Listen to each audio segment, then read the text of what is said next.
président Macky Sall brise le silence kilifa gi réew mi day wax na ci ñaari mbir li waral mu dàq élection présidentielle yi ak itam li ñuy xaar loolu war naa jóge fële ca conseil constitutionnel. président Macky Sall kon ca laaral gi mu nekkoon daal dina ciy jug seq ak waxtaan kër Cheikh Ba gu nekk ci Amérique démb ci aljumaa gi kër Cheikh Ba gu ñuy wax Associated Press AP la seq ak ñoom waxtaan foofee nag daal dinay défendre moom kilifa gi li waral mu dàq élection présidentielle yi donte sax loolu yi mu def jur na ay protestation ci réewum Sénégal fu baree bari ci réew mi ba tax na am na bakkan bu rot fee ca Saint-Louis ca université Gaston Berger waxtaan yi mu seq ak nag kër Cheikh Ba googi nekk foofee ci réewum Amérique président Macky Sall daal dinay wax ci li nga xam ne fan yi ñu baree bari sax ñu ngi koy wax ci ne daa bëgg a toog ci réew mi daa bëgg a wéy nekk ci pouvoir bi ñu bay di ko tuumaal ne daal li mu dogal bi mu jël dafa nekkul loo xam ne méngoo na constitution bi jàpp na sax crise bi mu wax moo ko créé ndax moom kilifa gi kat daf ni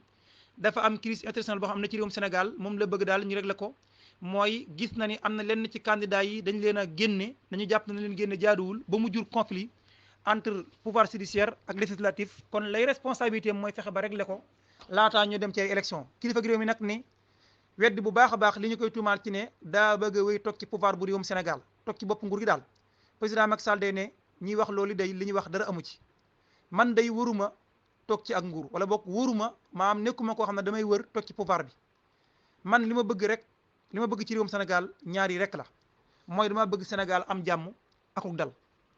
man noppi naa ngir jox nguur gi ki nga xam ne moom war a ruutu pare naa bu yàgg ngir joxe réew mi fasuma yéene toog ci réew mi di ko wéy di ko téye te sax loolu itam programme naa ko bu yàgg waxtu wu nekk programme naa bu yàgg ngir jóge ci bopp réew mi jox ko keneen kon waruma toog ci bopp pouvoir bi waaye li ma bëgg lenn rek la mooy dama bëgg Sénégal am jàmm amuk dal bëgguma jóge ci réew mi bàyyi fi benn crise boo xam ne dafay andil jafe-jafe réew mi bëgguma daa wan ginnaaw réew mi dugg immédiatement ci ay difficultés yu mag a mag ba tax na nag loolu moo tax ma bëgg a toog lijjanti ngir waxtaan mën a am jàmm mën a am ma fexe ba Sénégal jàmm uppaat fi teg ay conditions yoo xam ne daañu ma dem ci élection yoo xam ne ñëppay mën a bokk duñu beddi kenn laataa nag ñuy def loolu il faut ñu toog waxtaan ba ñëpp déggoo laaj nañ ko itam ci li waral li muy lan laaj nañ ko itam ci maanaam la ñuy xaar ca conseil constitutionnel dogal bañ fay xaar ndax kat parlement bi di député yi ñoom dañoo voté ab loi boo xam ne yóbbu na mandat bi kon ba 15 décembre ngir ñu war koo ñu amal élection présidentielle kon daanaka 9 mois wuute ak li waa PDS waxoon muy juróom benn weer conseil constitutionnel kon ñu yóbbu fa ay recours ñu war cee wax fii ak une semaine nee ñu léegi nag président Macky Sall laaj nañ ko ci loolu itam ne ko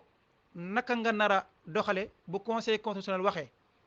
moom nag daal bëggu caa wax loolu maanaam bëggu caa wax président Macky Sall nee na teel na ngir ñuy wax ci dogal boo xam ne ñu ngi koy xaar ci conseil constitutionnel kilifa gi nee na ñoo ngi xaar ba conseil constitutionnel jël dogal su boobaa lañ ca war a wax daañu ko ca wax